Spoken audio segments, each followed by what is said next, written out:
वेद के तुल्य है।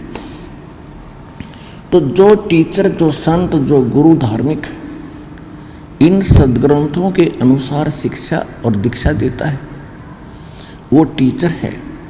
और इसके विपरीत जो ज्ञान स्टडी कराते हैं लोग, वेद सुना रहे हैं वो लोग, वो टीचर नहीं है।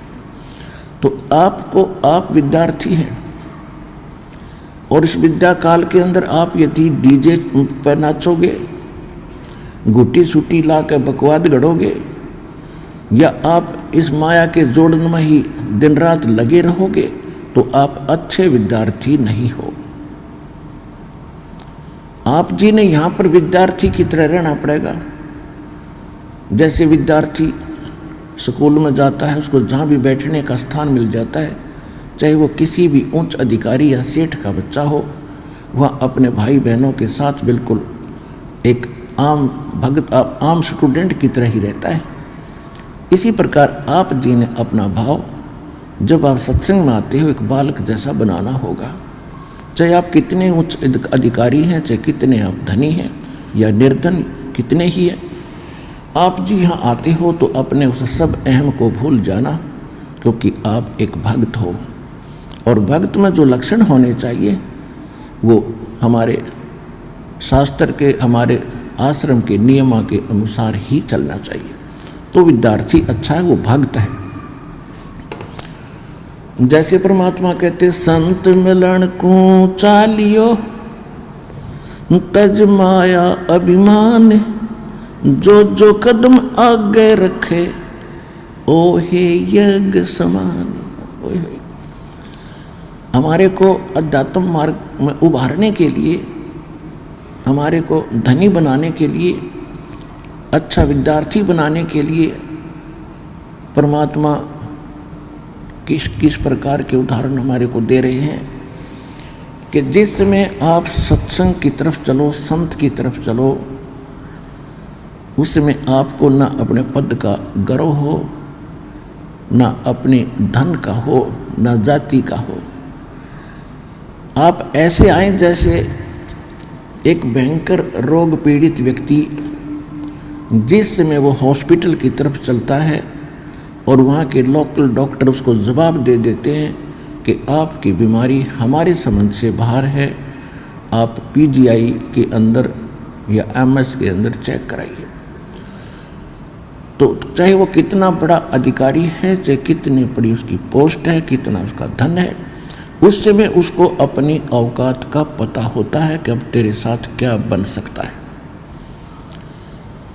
फिर वो हॉस्पिटल की तरफ जाता है तो उसको पता होता है कि अब तू शायद कुछ दिनों का ही मेहमान है। उस समय उसके पास चाहे वो कितना अच्छा बड़ा अधिकारी हो, कितना ही पद प्राप्त हो, वो पद और अपना धनाढ्य नहीं देखता, अपना जीवन देखता है। जहाँ भी डॉक्टर कहते हैं वही बैठ जाता है। कपड़े उतारो जी, तुरंत उतार देता है। यहाँ लेट जाओ जी, लेट जाता है। जाओ ये चेक करा के आओ, उठा कर पर्ची चल पड़ता है। तो इसी प्रकार आप जी जब यहाँ आते हो, आप एक भयंकर रोग से ग्रस्त हैं। वो रोग कौन सा है? जन्म और मरण का। जन्म और मृत्यु का जो दीर्घ रोग है, ये आप सभी प्राणियों को लगा हुआ है। और वो एकमात्र एमएस हॉस्पिटल इस विश्व के अंदर सतलोक आश्रम बरवाला, जिला हिसार, हरियाणा के अंदर है। और यहाँ वो रोग आपका कट सकता है। तो आप उस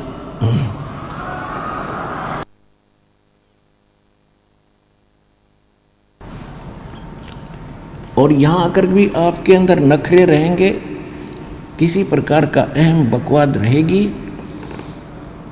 तो फिर आप जीवन रक्षा नहीं कर पाओगे, अर्थात उस दीर्घ रोग के नाश होने से वंचित रह जाओगे। फिर यहाँ आना और ना आना आपका व्यर्थ है।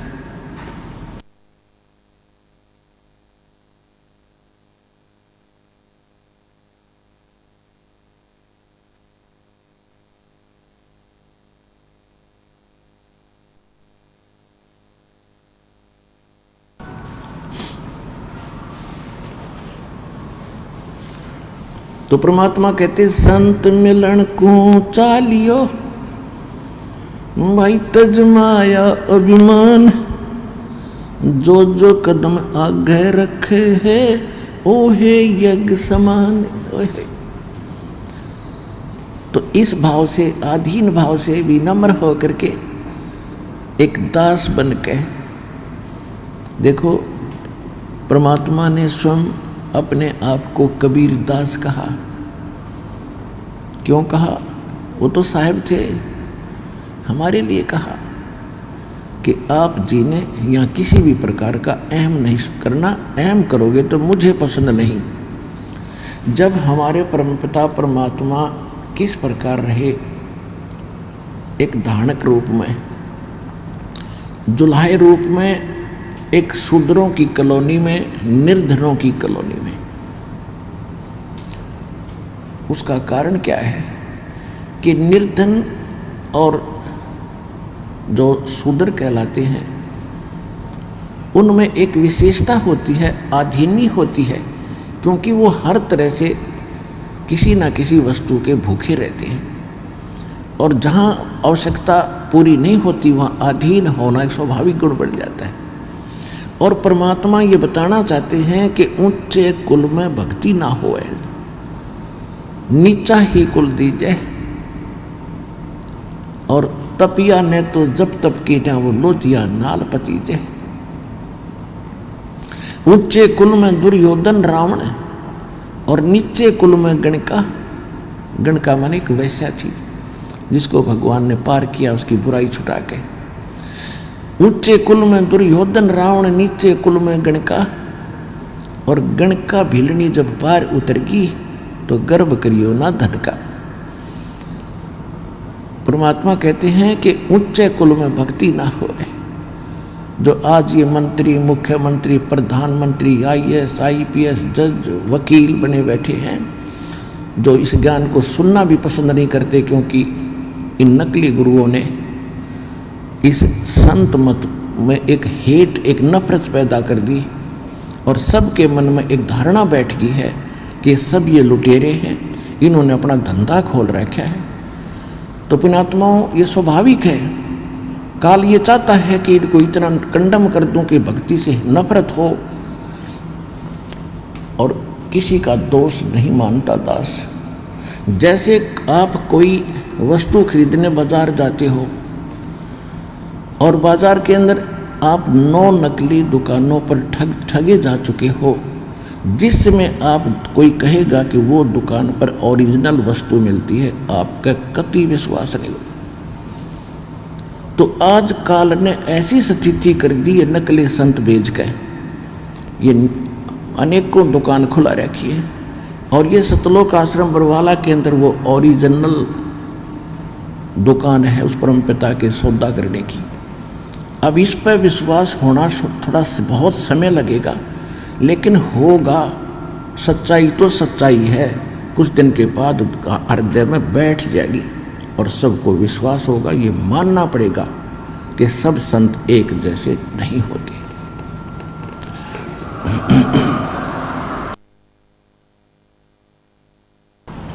तो आज इनको आप जिक्र करके देखो, क्यों समय पर रोटी मिल रही है, अच्छी कार कोठी है, जी हजूर करने वाले हजारों नौकर खड़े रहते, इनको क्या जरूरत है भगवान की, खुद खुदा बन गए।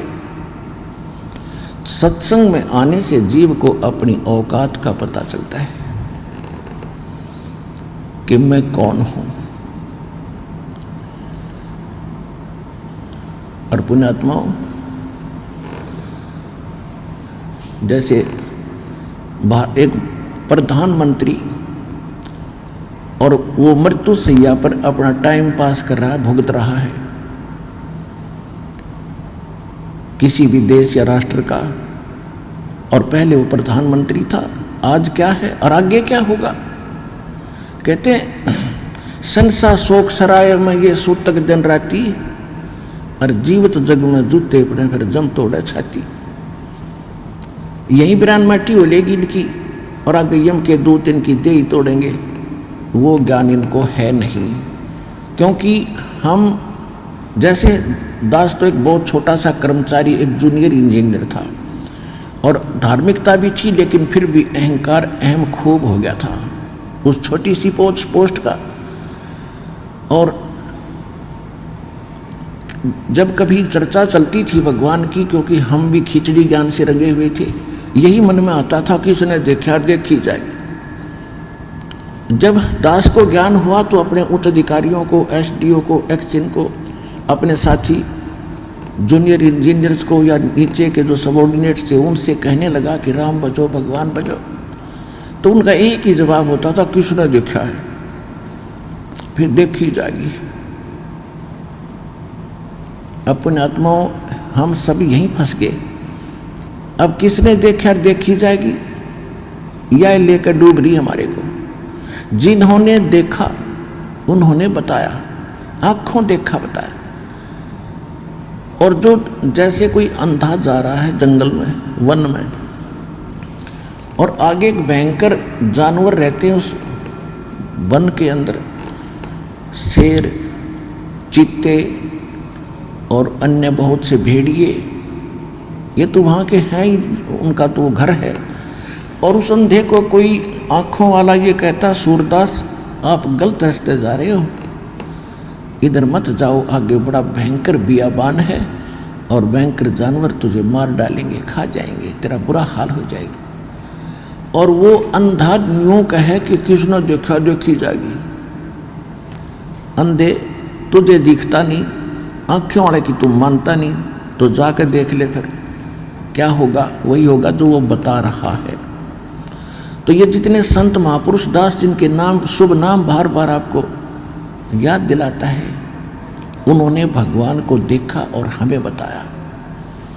आदरणीय धर्मदास साहिब जी, आदरणीय मुल्कदास साहिब जी, आदरणीय नानक साहिब जी, आदरणीय दादू साहिब जी, आदरणीय गरीबदास साहिब जी, गांव छुरानी, जिला झज्जर, हरियाणा वाले, आदरणीय गीसा दास साहिब जी, आदरणीय स्वामी रामानंद जी महाराज, इन महापुरुषों ने भगवान को देखा। और वो स्थान देखा जहाँ जीव की दुर्गति होती है, जहाँ उल्टे लटकाए जाते हैं, नरक के अंदर बड़े बड़े कुंभ, बड़े बड़े कुंड भरे हैं, जिनको इन हाहाकार मची है। उन्होंने आकर बताया है। गरीबदास जी कहते, तुमने उस दरगाह का मैल नहीं देखा और धर्मराज के तिल तिल का लेखा। गरीबदास जी कहते, हम देखा सो साच है और सकल प्रपंच, हम जो देख कर आए हमने आकर तुम्हें बताया ये सत्य है। और जो बकवास कर रहे हैं कि धरती पर स्वर्ग है, धरती पर नरक है, यहीं दुख है, यहीं सुख है, ये सब बकवाद है, ये प्रपंच है। तो ऐसे ही जैसे किसी को आप कहोगे अच्छा समय पर टोक मिल रहा है, अच्छी नौकरी है, बिजनेस है, तो उसका एक ही जवाब होगा, फिर देखेंगे या फिर देखी जाएगी। अब फिर क्या देखेगा, जब गधा पढ़ने के बाद फिर तो कुम्हार देखेगा। आपने तो अब देखना समय रहते, छोड़ बुराई कर भक्ति और सुधर लग भगवान के मार्ग पे।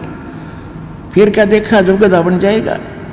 ये परमात्मा ने बताया, परमात्मा जिन्होंने देखा उन महापुरुषों ने बताया कि फिर पीछे तू पशुआ की जय गद्धा बैल बनाई, ये 56 भोग कहाँ मन भोरे, कहीं कुरडे चरने जाई। सुखदेव ने 84 भुगती बना पजावे खरवो, और तेरी क्या बुनियाद प्राणी तू पंडा पंथ पकड़वो। मर्द गर्द में मिल गए वो रावण से रणधीरे, कंस के सी चाणोर से वो हरना कुश बलबीर। तेरी क्या बुनियाद है तू जीव जन्म धर लेत, गरीबदास हरि नाम बिना तेरा खाली रह जा खेत। ये उन महापुरुषों ने बताया जिन्होंने भगवान को देखा कि मृत्यु के उपरांत तू गधा बनेगा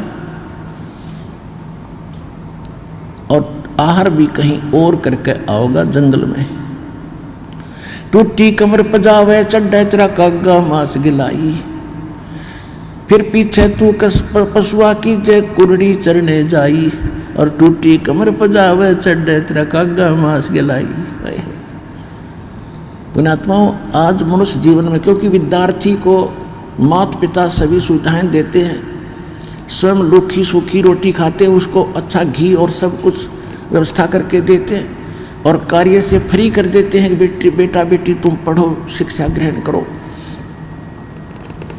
तो उस समय उन बच्चों को कोई कहे कि तुम्हें आगे दुख होगा, एक तो जवानी और दूसरे फिर खूब सुख सारा सुविधा प्राप्त, तो उनके उस समय कम समझ में आवे है। और जब वो समय वक्त निकल जाता हाथ में, जब उनको कस्सी हाथ में सिर पर टोकरी, तब समझ में आवे कहे नाश मंत्र नाश कर लिया अपने जीवन का, उसमें पढ़ लेता, थोड़ा सा कष्ट उस समय उठा लेता तो सदा सुखी रहता। तो इसी प्रकार जब हम संसार छोड़कर जाए, अब हम मनुष्य जीवन में हैं, तो हमारे यहाँ जल्दी सी गले उतरती नहीं कि हम कुत्ते और गधे बन जाएंगे। जब हम मरेंगे तो फिर और क्या बनोगे? अंडरस्टूड है, कुछ भी बन सकते हैं। और जिन्होंने देखा, भगवान ने बताया,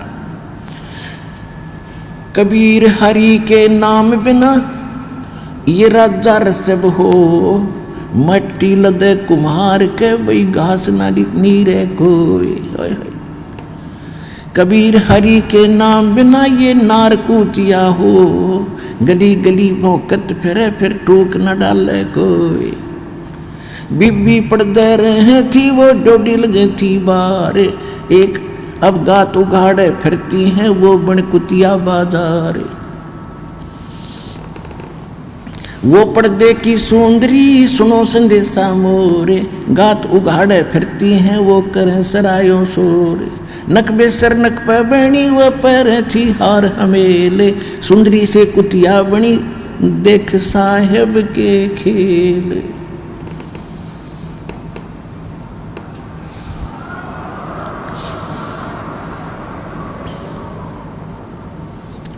ये भगवान ने बताई और परमात्मा के बताए और परमात्मा से प्राप्त महापुरुषों ने बताया और प्रत्यक्ष है आपके सामने।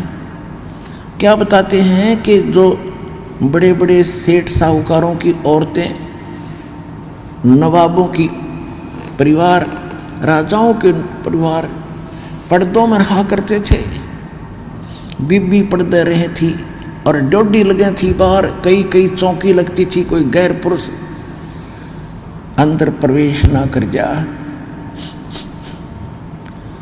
और काजू किशमिश के हलवे और खीर बना के खाया करती थी, क्योंकि वो पिछले जन्म की पुण्यकर्मी प्राणी थी।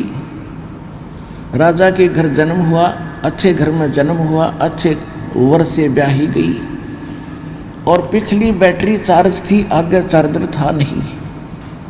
जब तक इन्वर्टर की बैटरी पीछे से चार्ज है, आगे चार्जर बेशक ना लाओ, वो पूरा काम कर रही होती है जब तक उसकी अक्षमता चल है। और जिस समय उसकी अक्षमता समाप्त होगी, एकदम सब ही सुविधाएं जो उसे प्राप्त थी बंद हो जाएंगे। ना पंखा चलेगा, ना बल्ब जगेगा, ना को कूलर चलेगा, यानी परेशानी का सामना करना पड़ेगा। इसी प्रकार जो पिछले जन्म के पुण्यकर्मी प्राणी हैं, आज उच्च पद प्राप्त हैं और अच्छे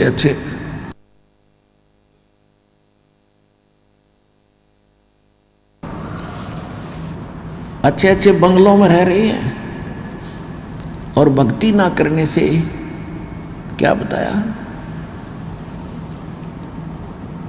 कि वो बीबी यानी राजाओं की रानियां, नवाबों की रानियां काजू किशमिश के हलवे खाया करती, जूठे छोड़ा करती, उनकी नौकरानियां, उनके बच्चे खाया करते थे।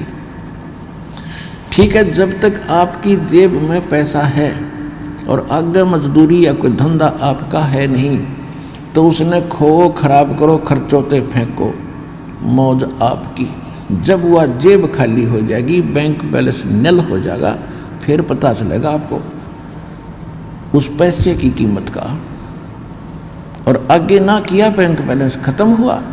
इसी प्रकार परमात्मा कहते हैं वो बीबी पर्दा रही थी, एडी से लेकर चोटी तक पर्दों में रहा करती, कोई उनका अंग ना देख ले, इज्जत का नाश हो जाए।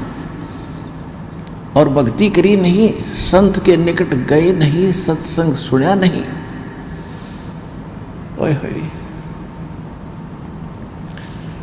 कहते हैं, भेड़ पूछ को पंडित पकड़े भादो नदी बिहंगा, गरीब दास वे भव जल डूबे, जिन्हें नहीं मिला साध सत्संगा। जो साधना कर रहे हैं और नकली कर रहे हैं, डुप्लीकेट कर रहे हैं, मनमाना आचरण कर रहे हैं, तो वो भी व्यर्थ है। वो तो ऐसा कर रहे हैं जैसे दरिया से पार होने के लिए भादों के अंदर बहुत वर्षा होती है और सभी दरियाएं अपनी चरम सीमा पर बह रही होती हैं, ऊपर किनारों को छूती हुई चल रही होती है, इतना भयंकर जल चलता है। और उस समय कोई किसी से पूछे कि मैंने दरिया से पार जाना है, कैसे जाऊं, और उसको कोई मूर्ख ये कहे ये भेड़ खड़ी है, इसका पूंछ पकड़ ले, दरिया में बढ़ जाओ दोनों और ये पार कर देगी, तो कहते नहीं। तो जो हमारे धर्म गुरु भेड़ पूछ को पंडित पकड़े, ये भादो नदी बिहंगा, गरीब दास वो भव जल डूबे, जिन्हें नहीं मिला साध है। जो परमात्मा की सत भक्ति का पूर्ण मार्ग है, साधन है, वो इस विश्व में किसी के पास नहीं है। ये अंडरस्टूड हो गया कि अन्य सभी भेड़ की पूंछ पकड़ के और दरिया पार होना चाहते हैं, यानी भव सागर से, संसार सागर से वो पार होने का व्यर्थ प्रयत्न कर रहे हैं। वो इसमें डूब कर मरेंगे, यही रह जाएंगे।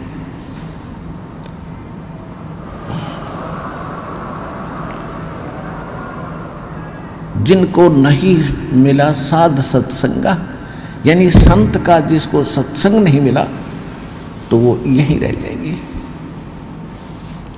तो क्या बता रहे हैं कि अब वो पर्दे के अंदर बंद सारी सुविधाएं, क्योंकि उसके भाग्य में सब कुछ भगवान देगा ही देगा जो उसके प्रारब्ध में लिखा है। और संत की छींट लगी नहीं, सत्संग सुन पाई नहीं, क्योंकि इज्जत वाली वो बेटी थी वह। और कहते हैं हमारी बहन बेटियां घर से बाहर ना निकला, हमारी इज्जत का नाश हो जाए। और फिर क्या बताते भविष्य क्या होगा उन भोली आत्माओं का। कहते हैं बीबी पर्दा रहे थी, डोडी लगे थी बाहर, एडी से लेकर चोटी तक अंगों को ढक कर रखती थी। भक्ति ना करने से, भक्ति परमात्मा की सत्साधना ना करने से आज कुतिया बनकर सरेआम घूम रही है। वह इज्जत कोई वस्त्र भी नहीं उसके किसी अंग पर। पुणात्माओं या आत्मा का ठेस लागनी चाहिए, चाहे भाई हो, चाहे बहन हो, स्त्री हो या पुरुष हो। जो भगवान ने बोल रखा है सारी सच्ची हैं। हमारे इस काल के भांग का नशा घना हो गया, क्योंकि समय पर टोक मिल रही है, जब चाहो खाना खा लें, जब चाहो बकवाद घड़ लें, डांस देख लें, फिल्म देख लें। ये अनमोल समय न्यों बर्बाद करने का था, हमें पता नहीं था। अरे पता लग गया। अब कहते समझा है तो सिर दर पाओ और भौर नहीं रहे, ऐसा दाव। कहते वो पर्दे की सुंदरी और सुनो संदेशा मोर, ये गात उघाड़े, यानी नंगी फिर रही है और करे सरायों शोर। पहले तो काजू किस्मस के हलवे झूठे छोड़ा करती थी, और आज एक टूक के लिए वो कुतिया बनकर धर्मशाला के सामने बैठी है। अतिथि आते थे, अपनी रोटियां लाते थे, खाना खा रहे होते हैं, कुतिया देख रही होती है वो कुत्ता कि कब तेरी तरफ टूक डाले। और छोटा सा टूक ग्रास भगवान आदमी उस टूक कुत्ते की तरफ ऐसे फेंक देता है। अब साथ में वह 1-2 ग्राम, यानी 2-4 टूकों में 10 ग्राम रेत साथ खा रही है। 10 ग्राम रेत साथ खा रही है, एक टूक के लिए तरस रही है। और जब खो दिया अनमोल जीवन साधना ना करने से। नक बेसर नक पे बनी और पैर थी हार हमेल, 1-1 लाख के गहने और हार पहना करती थी। और कहते हो सुंदरी से आज कुतिया बन गई, सुन साहेब के खेल। तो पुणात्माओं, इन बातों से डर बनना चाहिए। और भयवन भक्ति होती नहीं, डर बनता है ज्ञान से, और ज्ञान होगा सत्संग से।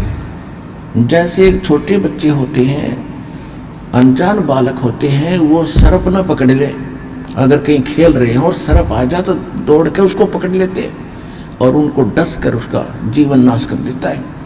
कहीं पर स्पार्किंग कर रहा, तार नीचे टूटा गिरा हो, बच्चे उसको आतिशबाजी समझकर जाकर पकड़ लेते हैं और मर जाते हैं।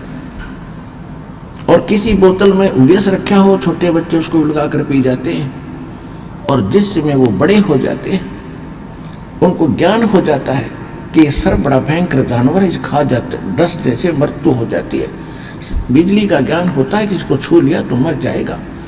ऐसे विष के बारे में बताया जाता है कि इसको टच कर लिया तो, छू लिया तो, पी लिया तो मर जाओगे। तो जब वो बच्चे बड़े हो जाते हैं और उनको ज्ञान हो गया तो उन भयंकर वस्तु पदार्थों से, उन जानवरों से डर बढ़ गया उसके, और डर बिना तो जान बच